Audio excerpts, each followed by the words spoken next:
जय हिंद फ्रेंड्स जैसे कि यूपीएससी ऑप्शनल सेकंड पेपर में जो हमारे पाठ्यक्रम में एक दुनिया समानांतर कहानी है, जिनमें चुनिंदा कहानियों का संकलन है राजेंद्र यादव जी द्वारा, उन्हीं में से आज प्रस्तुत है आपके समक्ष कहानी प्रेत मुक्ति कहानी, जो कि शैलेश मटियानी द्वारा लिखित कहानी है। जैसे कि मटियानी जी को हम एक दलित चेतना के साहित्यकार के तौर पे जानते हैं। उन्होंने अपने जीवन काल में हिंदी जगत को लगभग 40 उपन्यास और 250 सशक्त कहानियाँ दी हैं और उनकी कहानियों के केंद्र में है समाज के दबे कुचले, शोषित, उपेक्षित तथा निम्न वर्ग के वे लोग जो वाकई में अपने जीवन में तमाम संघर्षों, तमाम झंझावातों से गुजर रहे हैं, जिनकी कल्पना भी सामान्य मानव को करना कठिन सा प्रतीत होता है। उन्होंने दलित चेतना पर अनेक मार्मिक उपन्यास और कहानियाँ लिखी हैं और अपने कहानी और उपन्यास के माध्यम से समाज में जो व्याप्त छुआछूत, अंधविश्वास, रूढ़ियाँ, परंपरा और सामाजिक असमानता है, उसको बड़े ही साहस के साथ खुलकर विरोध किया है। उन कहानियों में आता है, जैसा कि प्रेत मुक्ति तो हम पढ़ेंगे ही आज, सतजुतिया है, बर्फ़ की चट्टानें, दुर्गुली आवरण, परिवर्तन, हत्यारे, घुघुतिया, त्योहार, लीक, तो ये तमाम कहानियाँ हैं। साथ ही साथ नागवल्लरी जैसे उपन्यास भी लिखे हैं। मटियानी जी की जो अनेक कहानियां हैं वो बेसिकली दलितों की मुक्ति एवं चेतना पर आधारित है और कहीं ना कहीं आप प्रेत मुक्ति कहानी में भी इस चीज़ को पाएंगे कि जो समाज में व्याप्त जातिगत भेद है, उनको अपने दलित पात्रों को गढ़कर और कथाओं के माध्यम से समाज के सामने रखते हैं और वो अपने ही उपन्यास और कहानी में अपने पात्रों से ये बात कहलवाते हैं कि जब तक हरिजन समाज अपने बीच से अपने नेता खुद पैदा नहीं करेगा, पिछड़ापन मिटाना मुश्किल ही रहेगा। जैसे कि एक साहित्यकार समाज में जो भी समस्याएं रहती हैं उन विमर्शों पे एक तरीके से चर्चा करता। आजकल नारी विमर्श पे एक तरीके से नारी विमर्श पे बातचीत हो रही है, जनजाति की समस्याओं को उजागर करने का प्रयास चल रहा है। तो उसी कड़ी में आप देखिए कि जो समस्या हमारे यहाँ पे जातिगत विविधता को लेके है, तो मटियानी जी कहते हैं कि ये संगठन में बहुत शक्ति होती है और आपका मानना यही था कि शोषित और दलित तबका जब बोलेगा नहीं तो फिर पिछड़ापन दूर कैसे होगा। ये वैसे हुआ कि जब नारी की समस्याएं नारी खुलकर खुद नहीं कहेंगी, तो एक लेखक अगर वो पुरुष वर्ग का लेखक है तो पितृसत्तात्मक मानसिकता कहीं ना कहीं उसके जनो जहन में रहेगा और वो चीज़ें वो खुल के नहीं कह पाएगा, वो उसका अनुभव ले के नहीं कह पाएगा, तो फिर वो चीज़ें रहेंगी कहाँ कहानी में। तो कथाकार शैलेश मटियानी जी ने समाज में इन्हीं व्याप्त छुआछूतों पर कुठाराघात करने का प्रयास किया है। उनकी तमाम कहानियाँ और कहानी के माध्यम से उन्होंने समाज की समस्याओं को उजागर किया है। ये जो प्रेत मुक्ति कहानी हम पढ़ेंगे, एक तरीके से इनकी प्रसिद्ध कहानी के तौर पे ये जो नई कहानियों का दौर चल रहा है, क्योंकि नई कहानियों में हमने देखा तमाम सशक्त विधाओं के रूप में ये जो कहानियाँ हैं अपनी बातों को रखती हैं। चाहे एक और ज़िंदगी हो गई कहानी, यही सच था, और इसी तरीके से आगे भी और भी कहानियाँ इसमें पढ़ेंगे। तो जो भी नई कहानियों के दौर में जो मुद्दे हैं, इस कहानी के केंद्र में है अस्पृश्यता, छुआछूत, जिसको हमारे संविधान ने आर्टिकल 17 से भले ही हटाया हो, लेकिन हमारे समाज में वो कैसे है, संस्कारों में किस तरीके से रचा बसा है कि वे वैचारिक तौर पे भले ही हम अलग हो सकते हैं, लेकिन जो संस्कार होते हैं वो कहीं ना कहीं दिख ही जाते हैं। तो इस कहानी में वो आपको दिखेगा। पात्र हैं केवलानंद पांडे और किशन राम, लगभग दोनों समान आयु के हैं, लेकिन आप देखिए कि लोगों की जो सामाजिक असमानता की स्थिति, हमारे यहाँ पे आर्थिक असमानता देखा जाता है कि एक ही उम्र के दो लोग, लेकिन एक अव्यवस्था का शिकार व्यक्ति, एक भरपूर संपन्न परिवार से संपन्न व्यक्ति, दोनों में कितना अलगाव है, दोनों में कितना उनके रहने खाने जीवन की शैली में कितना ज़्यादा अंतर देखने को मिलता है। कहानी शुरू यहाँ से होती है कि केवल पांडे आधी नदी पार कर चुके थे। मैंने बताया कि केवला पांडे हैं और किशन राम, लगभग दोनों हम उम्र हैं, लेकिन विडंबना ये है कि यहाँ पे जो केवलानंद पांडे हैं वो ब्राह्मण वर्ग से आते हैं और जो किशन राम है वो दलित वर्ग के प्रतिनिधि के तौर पे आते हैं और कहानी इन्हीं लोगों से शुरू होती है और समस्या वही है, अस्पृश्यता केंद्र में है। केवला पांडे जो है, एक तरीके से केवल पांडे आधी नदी पार कर चुके थे, घाट के ऊपर के पाट में अब उतरते चातुर्मासा में सिर्फ घुटनों तक पानी है, हालांकि फिर भी अच्छा खासा वेग है धारा में। एकाएक ही मन में ये आया कि संध्या काल के सूर्य देवता को नमस्कार करे। जलांजलि छोड़ने के लिए पूर्वाभिमुख होते ही सूर्य और आंखों के मध्य कुछ धूमकेतु सा विद्यमान दिखाई दे गया। ध्यान देने पर देखा उत्तर की ओर जो शूद्रों का शमशान है बड़ौसी, वहीं से धुआं ऊपर उठ रहा है और हवा के प्रवाह की दिशा में धनुषाकार झुककर छिदिर मंदिर बादलों का सा गुच्छा बनाता सूर्य के समानांतर धूमकेतु की तरह लटक गया है। तब तक ये कहते हैं ओम विष्णु विष्णु विष्णु और इस तरीके से जप करते हैं।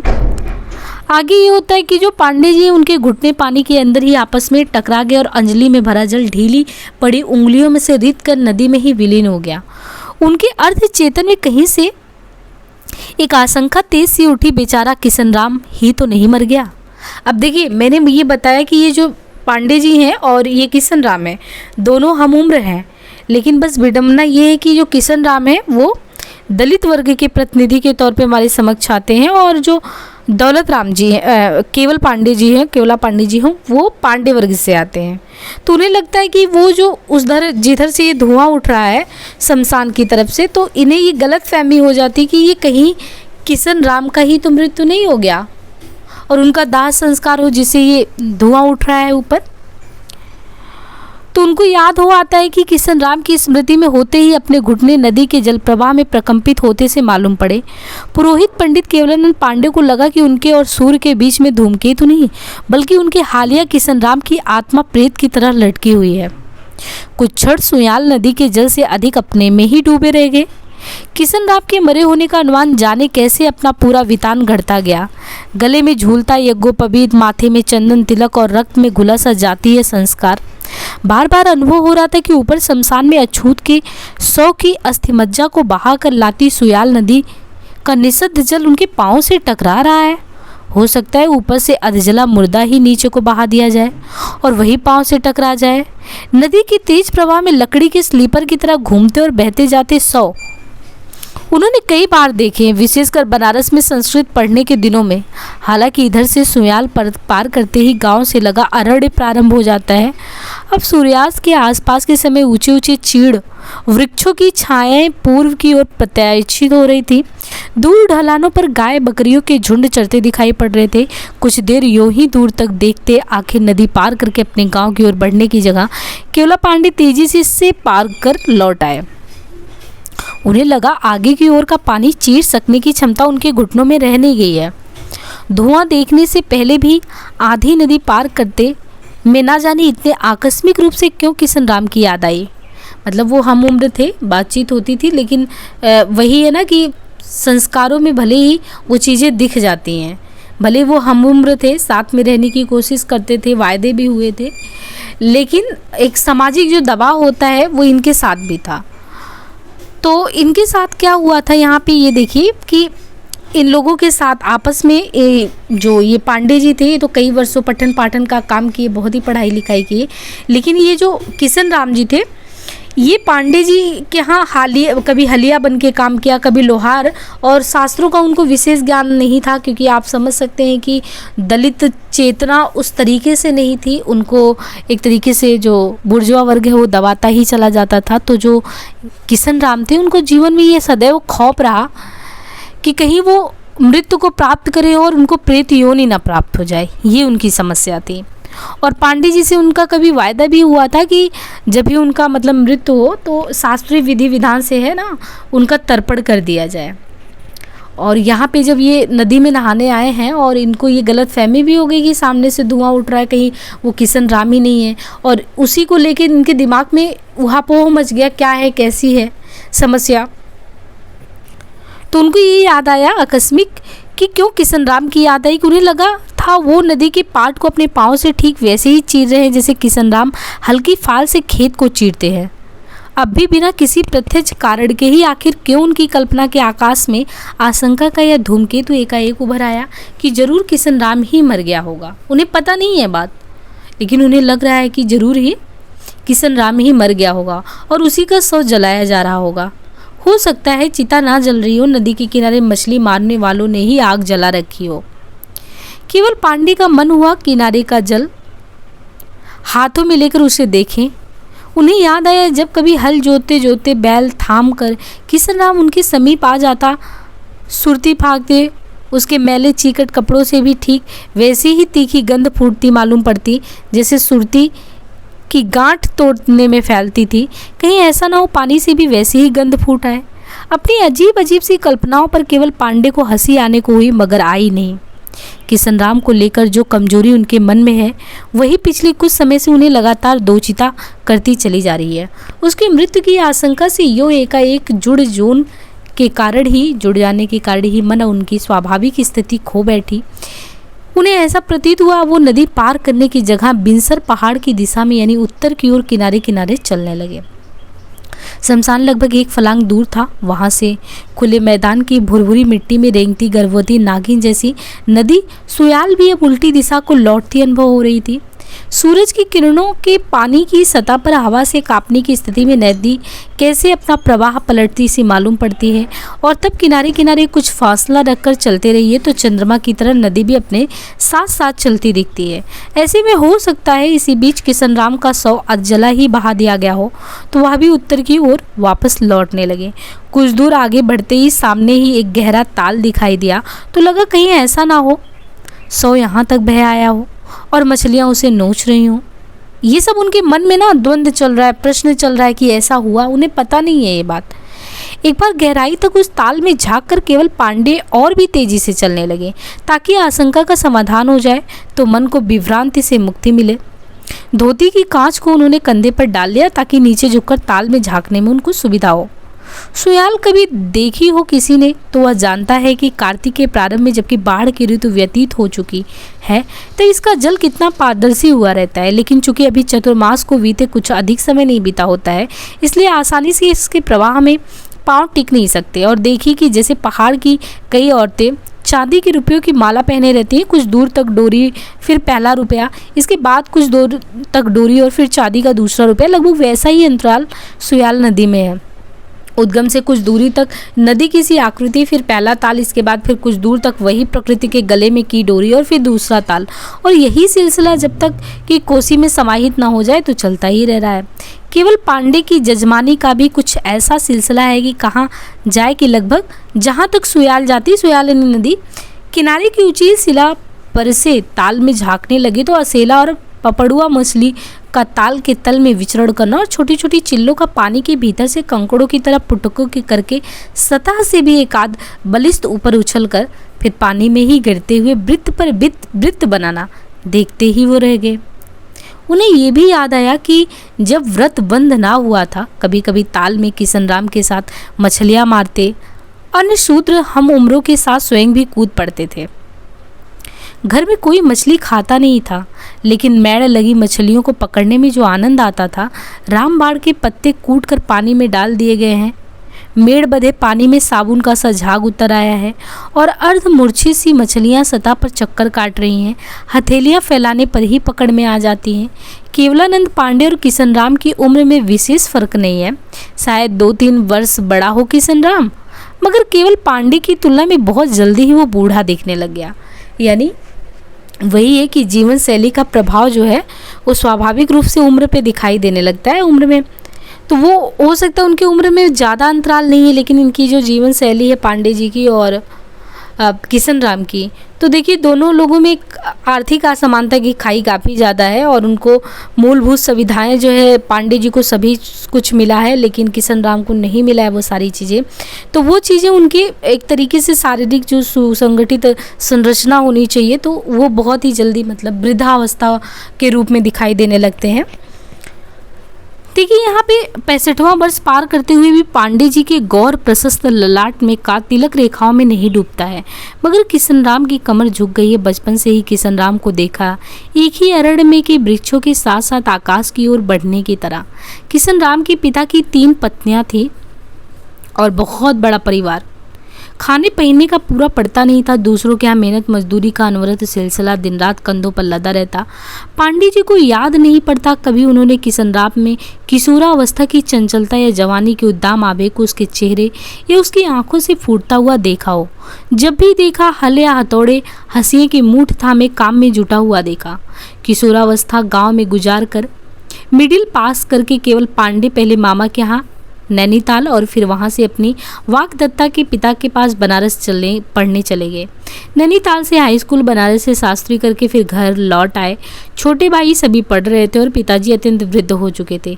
यजमानी बहुत बड़ी थी और उसे संभालना आर्थिक और नैतिक दोनों दृष्टियों से आवश्यक था। पठन पाठन का वृत्त पूरा करके सदैव के लिए घर लौटने पर पांडे जी को पता चला था किशनराम से ही कि इस बीच उनकी माँ मर गई हैं और वह भी अपने मामा के यहाँ चला गया था। मामा लोहार था मगर किशनराम सिर्फ किसानी या ओढ़गिरी जानता था और गरम लोहा पीटने में अपने दाएं हाथ की उंगलियां पिटवा बैठा। हाथ बेकार हो गया तो मामा ने भी दुरा दिया और वहां से पत्नी को लिए दिए ससुराल चला गया। ससुराल वालों ने भी अपनी बेटी यानी उसकी घरवाली भवानी को तो रोक लिया, उसे अकेला विदा कर दिया। हाँ, भवानी के लिए यही तो कहा था किशनराम ने कि गुस्सैयों जो न डोमो ने मेरी घरवाली को रोक लिया, ये नहीं कि अपनी बेटी को। मामा के यहाँ कुट गए दाएं हाथ की 3 उंगलियां उनकी धीरे धीरे गलती हुई, बेकार हुई।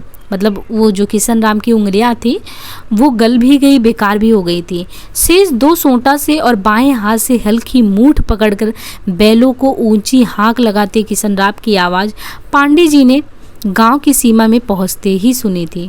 और जब रास्ते में कुछ देर किशनराम के पास रुककर उनका दुख सुख पूछ लिया कि आशीर्वाद किशनराम कैसे हो, ठीक ठाक, तो लगा कि जैसे अपनी सारी गाथा उन्हीं की प्रतीक्षा में छाती में दबाया था किशनराम। अवसर पाते ही प्रकट होते ही चला गया। अपना व्यतीत बताने में जिस तरह धीरे धीरे उसकी आंखें भरती चली आई थी, लगता था कहीं बहुत गहरे दबा विषाद कोहरे की भांति ऊपर उठ रहा है। यहाँ पे एक चीज़ आप और भी देखिएगा कि ज़्यादातर ही कभी भी आप ये जो समस्याएं थी असमानता की, तो उसमें जो एक दलित वर्ग की बात होती थी तो कोई एक कह सकते हैं सवर्ण लोग सुनते भी उतना नहीं थे। लेकिन जो सहृदय अच्छे हृदय वाले होते हैं या अच्छे विचारों वाले होते हैं, हो सकता है उन पे सामाजिक दबाव हो, समाज के समक्ष वो इन चीज़ों को नकार दें, लेकिन उनका हृदय ही जानता है कि वो उनकी बातों को समझना और सुनना चाहते हैं। यहाँ पे प्रेत मुक्ति में सलेश मटियानी जी ने जो पांडे जी को, केवला पांडे जी को दिखाया है, वो उनका हालचाल किशनराम का जानना चाहते हैं और किशनराम में बिल्कुल उनको उसी तरीके से अपने सारे दुख सुख को सुनाना चाहता है। लेकिन यहाँ विडंबना आपको और भी देखने को मिलेगा कि जो एक उच्च वर्ण का समाज है, सवर्ण समाज है, उनका दबाव जातिगत इतना होता है कि खुलकर उनकी मदद नहीं किया जा सकता है उनके द्वारा। कैसे?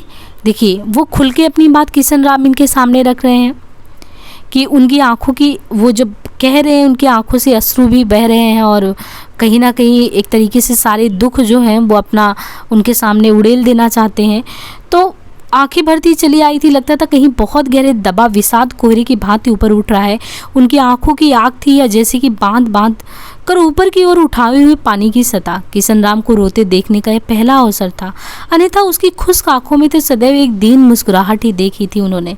कठोर परिश्रम की छड़ों में पसीने से लथपथ उसकी देह देखने से भले ही अनुभूति होती हो कि क्या ये अपनी त्वचा में से आंसू बहाता होगा। और पांडे जी को तब भी तो विचित्र सी कल्पना ही आती थी कभी कभी कि किशनराम कहीं अभिशप्त इंद्र तो नहीं है कि उसकी सारी देह में आंखें ही आंखें फूट आए। पसीना वह पोंछता भी कुछ इतने जतन से था, लगता था गालों पर से निथरते आंसू पोंछ रहा हो। ऐसे में एकटक उसकी ओर देखते रहने पर मुंह में कैसा खारा खारापन सा उमसने लगता था।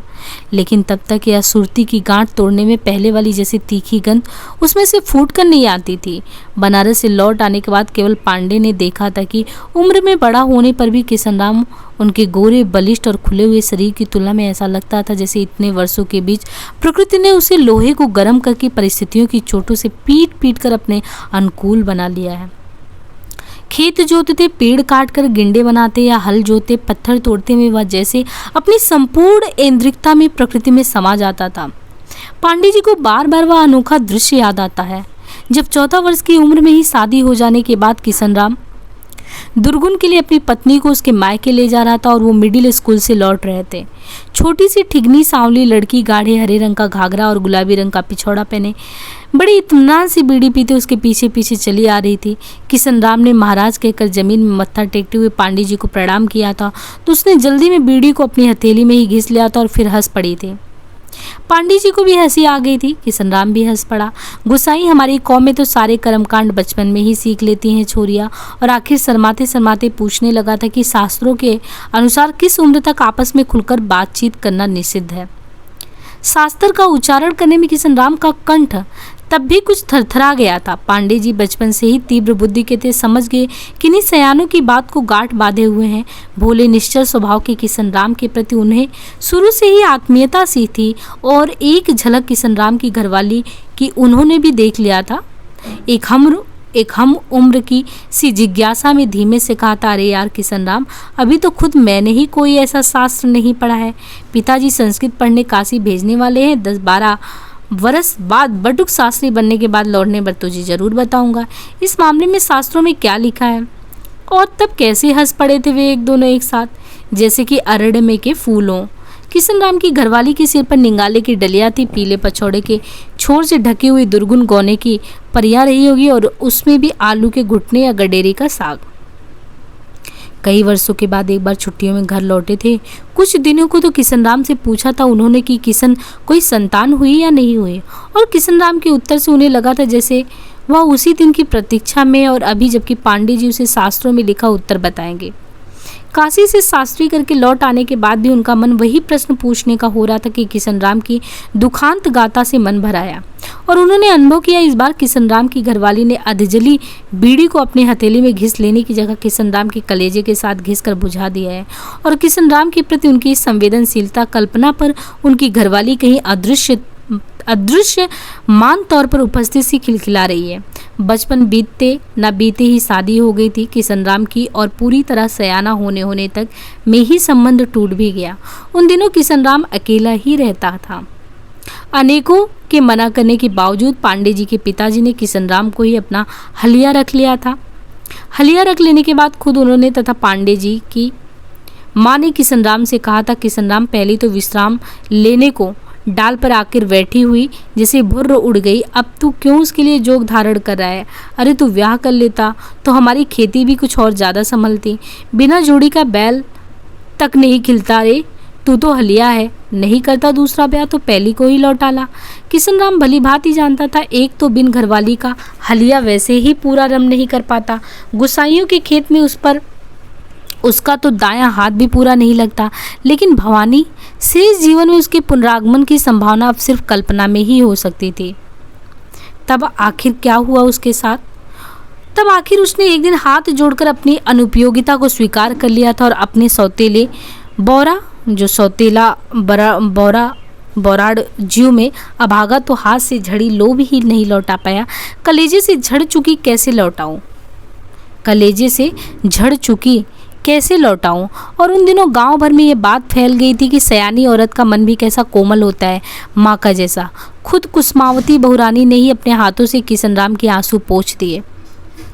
ब्रह्माणी वह भी पुरोहित घराने की और अपने हाथों से सूत्र के आंसू पोंछे, लेकिन भैरव पांडे जी ने ही ये क्या कहा था कि वह अशुद्ध होना नहीं शुद्ध होना है।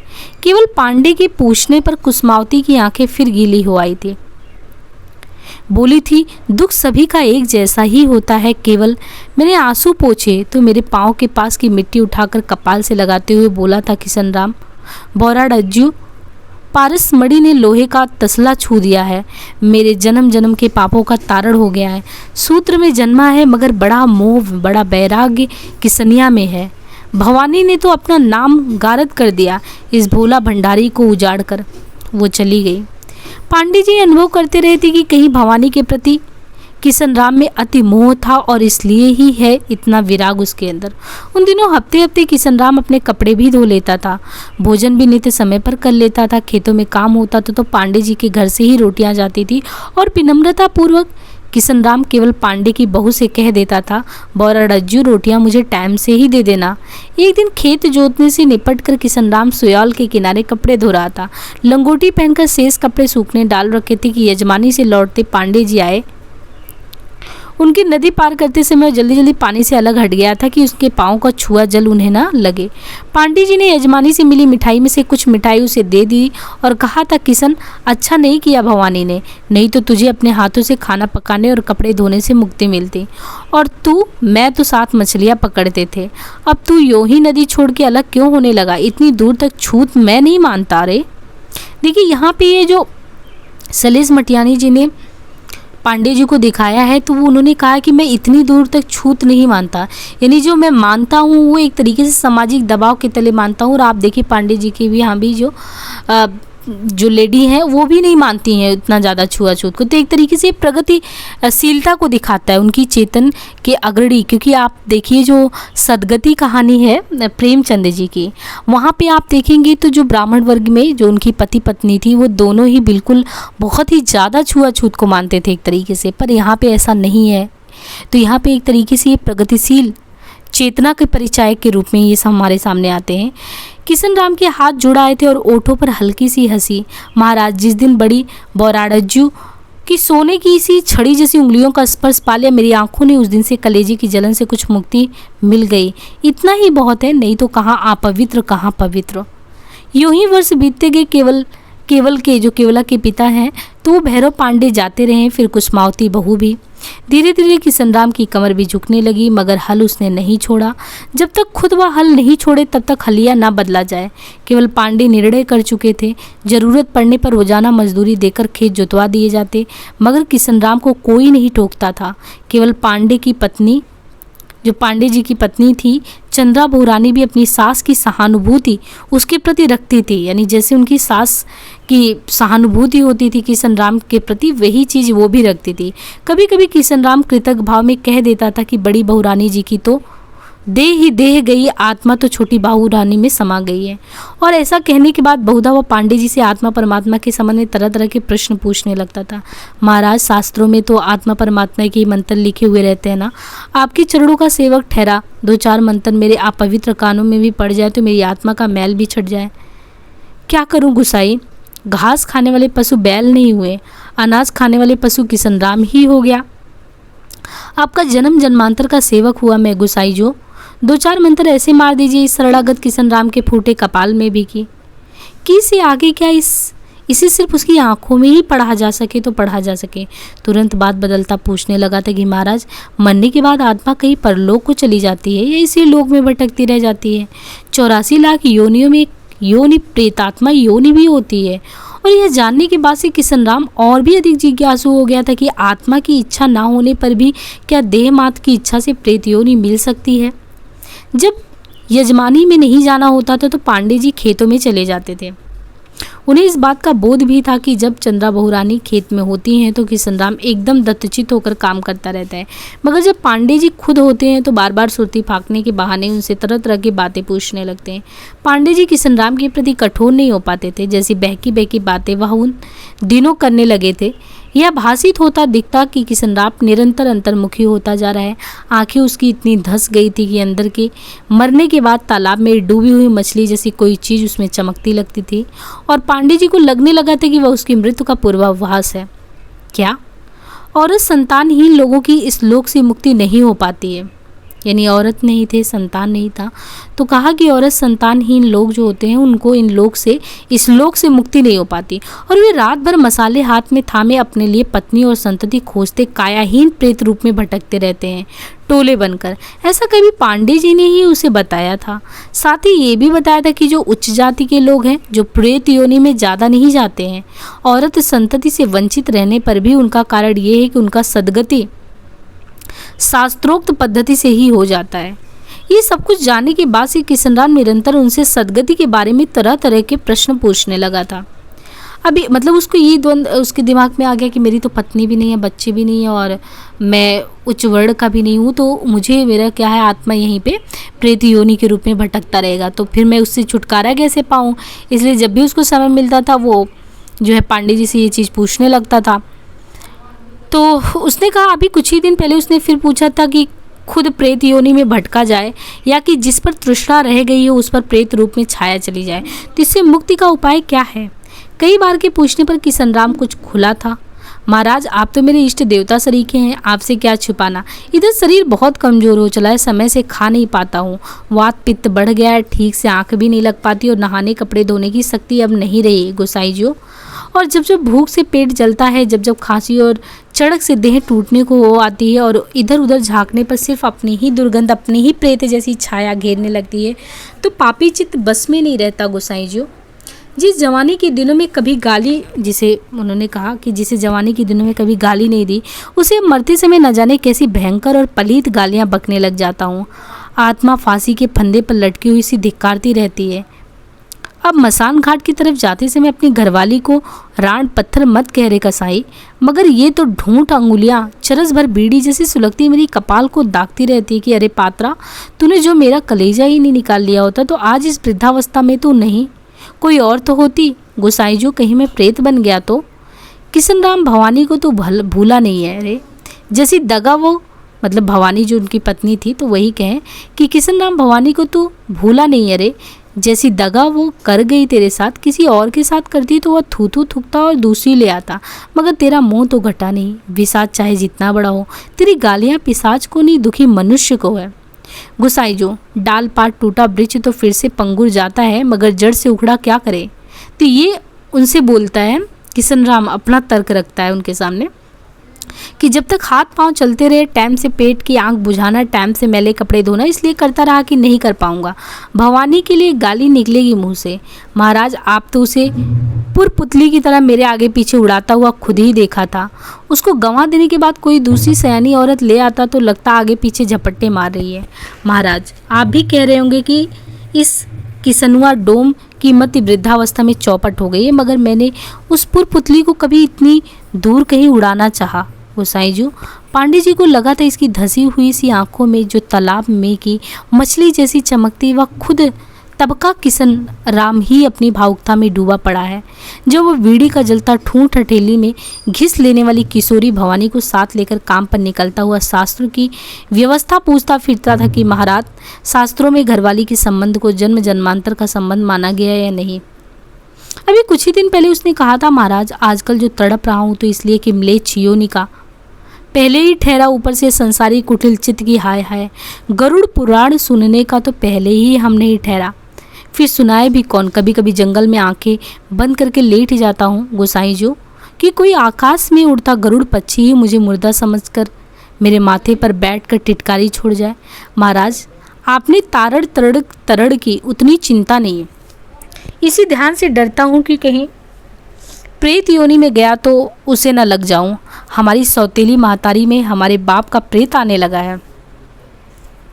महाराज उसके लड़के गरम चिमटों से दाग देते हैं उसे।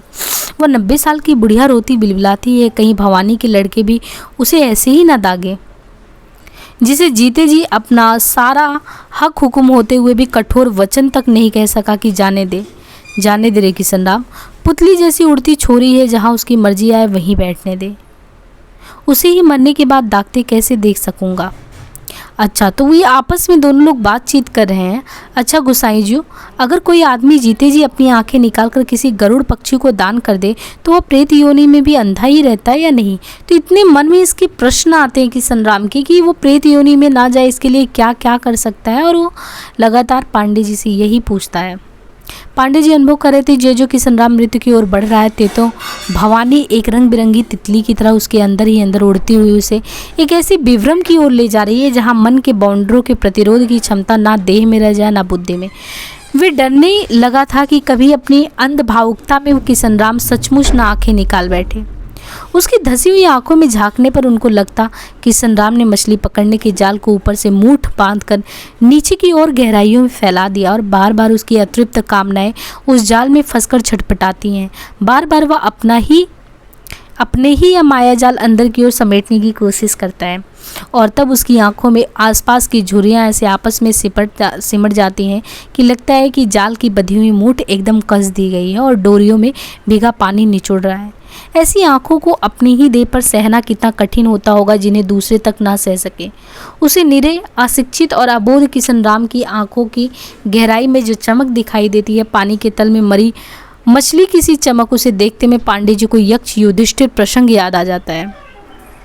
उन्हें लगता है बिना अपनी प्रश्नाकुल आंखों के लिए जो तृप्ति पाए यह किशन राम उन्हें छोड़ेगा नहीं, न जीते जी न उपरांत। उन्होंने किशन राम से कहना शुरू कर दिया, शास्त्रों में ये भी तो लिखा हुआ है कि जो व्यक्ति पवित्र मन से प्रायश्चित कर लेता है वो अपनी मरणोत्तर स्थिति में अवश्य ही स्वर्गवासी हो जाता है। किशन राम के प्रश्न पूछते ही अब पांडे जी ये भी कह देते कि किशन राम तू तो एकदम निश्चल निर्भर मनुष्य है, तू जैसे सात्विक लोग प्रेत योनि में नहीं जा सकते।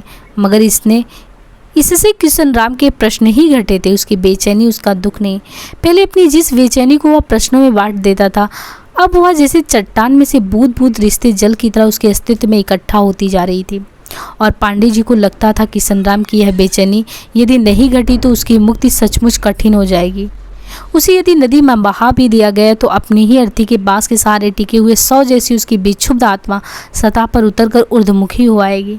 किशन राम की आंखों में मृत्यु की छाया दिखाई पड़ने लगी है और आंखों के रास्ते जिनके प्राण निकलते हैं उनका चेहरा कितना डरावना हो जाता है।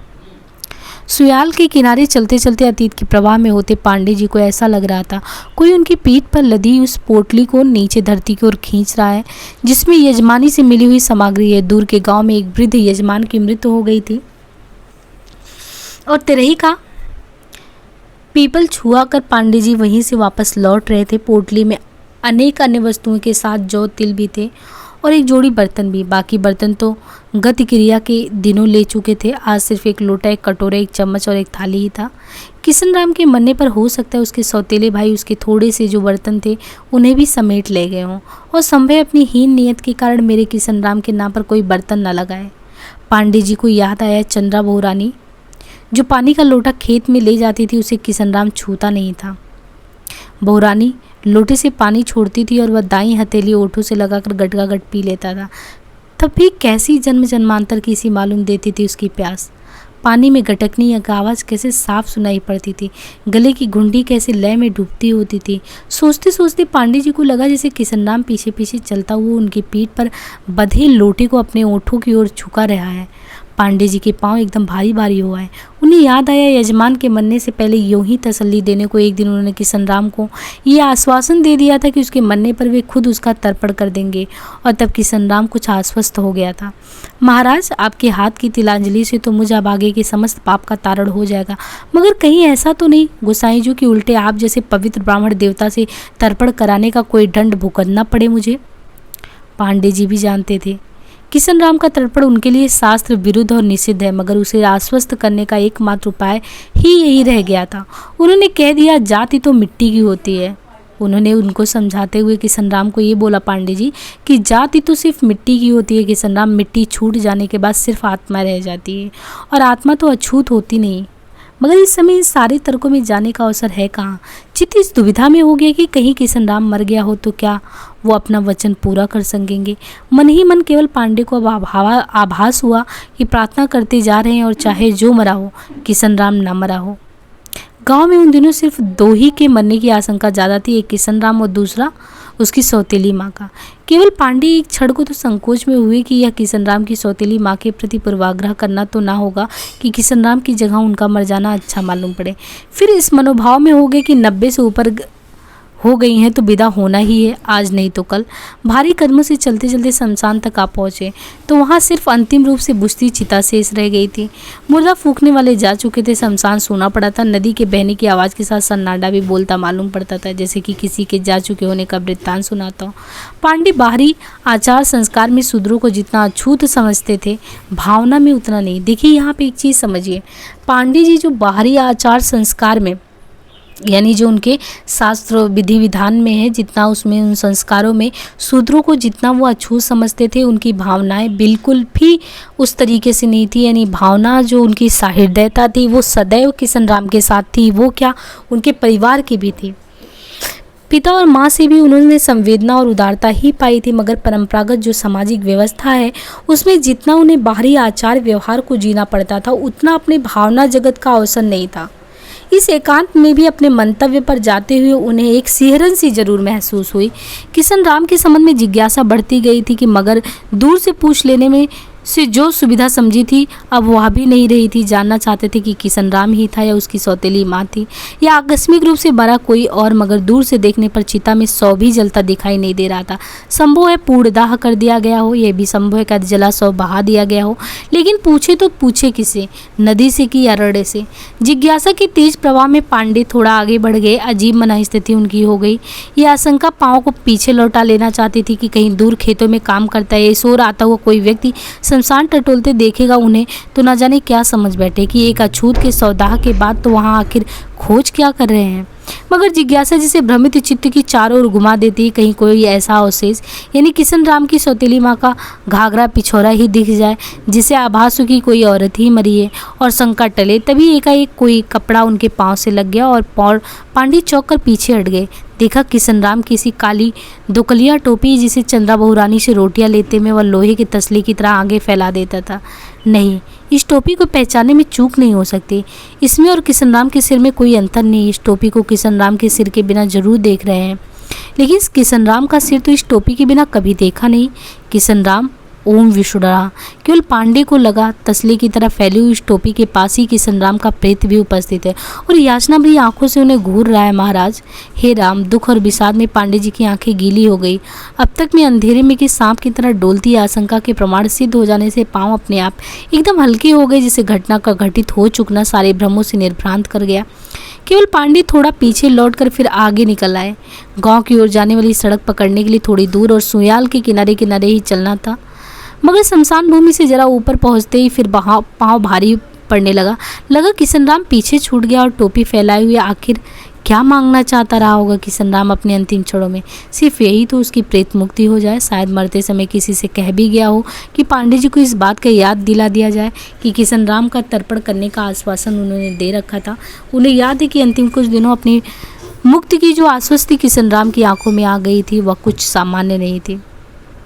प्रेत मुक्ति के इत्मीनान में हो गए उन्होंने की प्रतिछाया उनके बोलने, सुनने, खाने पीने और चलने फिरने तक में झलकने लगी थी। अब वो आत्म पीड़ित नहीं, प्रशांत लगता था। उसके जर्जर शरीर में एक मध्यम लय सी आ गई थी। केवल पांडे का ये कहना कि एकांत में ही सही वो शास्त्रोक्त विधि से उसका तर्पण कर देंगे सुनकर वह विरागियों की सी सौम्यता में हो गया था। अब कहीं ऐसा ना हो उसके मरणोत्तर आत्मा यही खोजती फिरती रहे कि पांडे उसका तर्पण करते भी हैं या नहीं। केवल पांडे ज्यों ज्यों आगे बढ़ते जा रहे थे लगता था किशन राम उनके पीछे लौटा लेना चाहता था और इस मुक्ति का एकमात्र उपाय यही था कि उसका तर्पण कर दिया जाए। तमाम दुविधाओं से मुक्ति का यही एक मार्ग शेष है। जाति बिरादरी के लोगों की जानकारी में तो कुछ भी करना संभव नहीं है। यहाँ इस सुयाल घाटी के एकांत में तो सिर्फ वह ईश्वर साक्षी रहेगा जिसके लिए मनुष्य सब एक है, ना कोई डोम, ना कोई ठाकुर, ना ब्राह्मण। मगर शमशान के समीप ही तर्पण करने पर कोई आता जाता देखेगा तो प्रश्नवाचक आंखों से घूरेगा और कहीं ये अफवाह न फैला दे कि पैसे के लोभी ब्राह्मण अब चोरी चोरी शूद्रों का भी पौरोहित्य भी करने लगे हैं। थोड़ा ही ऊपर एक पतली धारा सुयाल से मिल रही थी। पांडे जी आगे बढ़े और संगम के पास एक ऊंची शिला पर पोटली रख दी। पोटली खोलते में लोटा देवप्रेरी सा बाहर को लुढ़क पड़ा। पांडे जी का मन भराया। थोड़ी देर तक वो किशन राम के साथ बीते बाल्यावस्था के क्षणों की स्मृति में डूबे ही रह गए।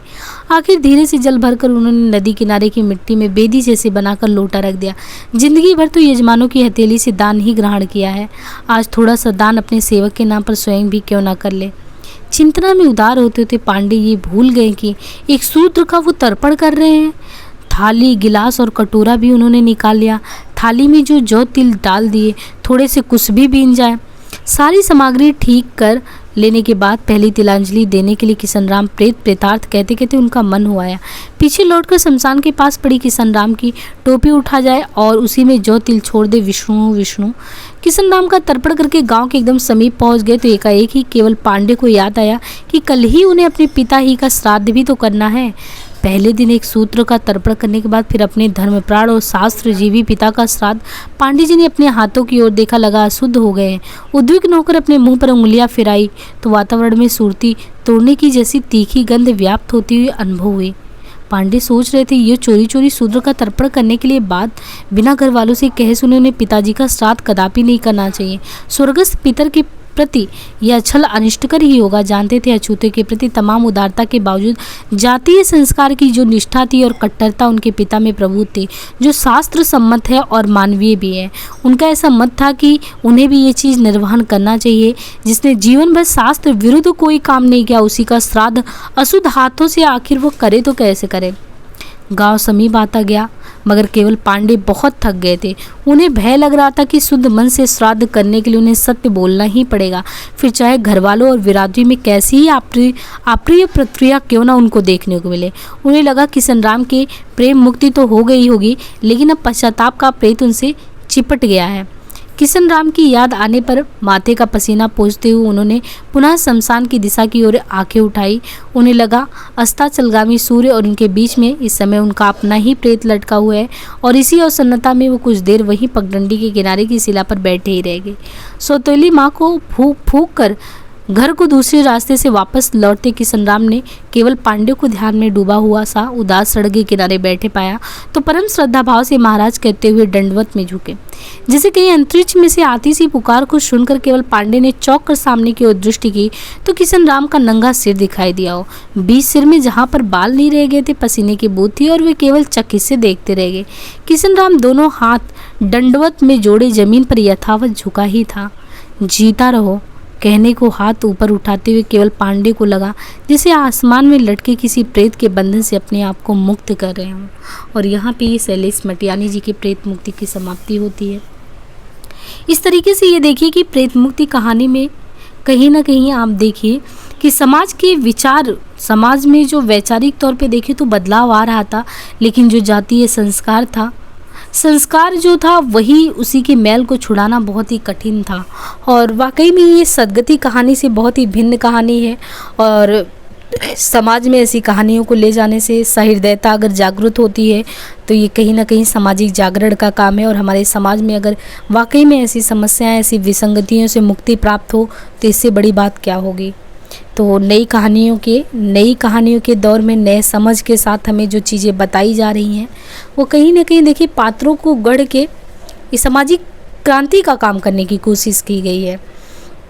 और इसी क्रम में अभी कुछ कहानियाँ शेष हैं इसमें, और जिनको हम क्रमशः लेकर चलते रहेंगे। बाकी सिलेबस में और बहुत कुछ है अभी कंप्लीट कराना, लेकिन अगर आप लोग वही है कि जीवंतता बनाए रखेंगे, कंटिन्यूअस सब लगे रहेंगे, याद दिलाते रहेंगे, अपनी पार्टिसिपेशन रेट को बढ़ाते रहेंगे, तो डेफिनेटली मतलब मैं पूरा कोशिश करूँगी कि अच्छे से अच्छे सब्जेक्ट को अच्छे से कवर किया जाए। और आप लाइक, शेयर एंड सब्सक्राइब जो भी चीज़ें होती हैं वो डेफिनेटली आगे करते रहें, है ना, इससे बढ़ेगा चैनल। तो आज के लिए इतना ही, धन्यवाद।